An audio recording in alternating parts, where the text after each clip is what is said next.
নতুন কয়েদি জেলে আসতেই বিপাকে পড়ে গেল।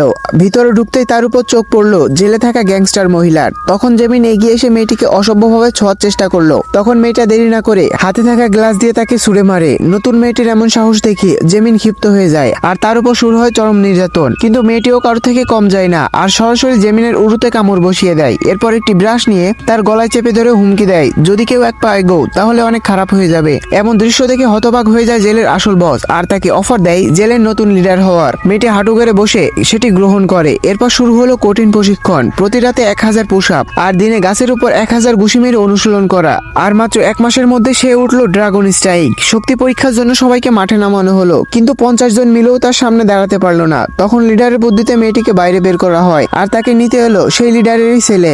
কিন্তু সে মেয়েটিকে চ্যালেঞ্জ করে, দলের লিডার হতে হলে আগে আমাকে হারাতে হবে। মেয়েটি কোনো কথা না বলে এক ঘুষিতে তাকে ধরাশায়ী করে ফেলে। তখন তার বডিগার্ডরা মেয়েটির উপর আক্রমণ করে, কিন্তু কয়েক সেকেন্ডের মধ্যে মেয়েটি তাদের সবাইকে নাজেহাল করে ছাড়ে। তখন ছেলেটি বাধ্য হয় আর তাকে বস হিসেবে মেনে নেয়। ভিডিওটি ভালো লাগলে একটি কমেন্ট করো।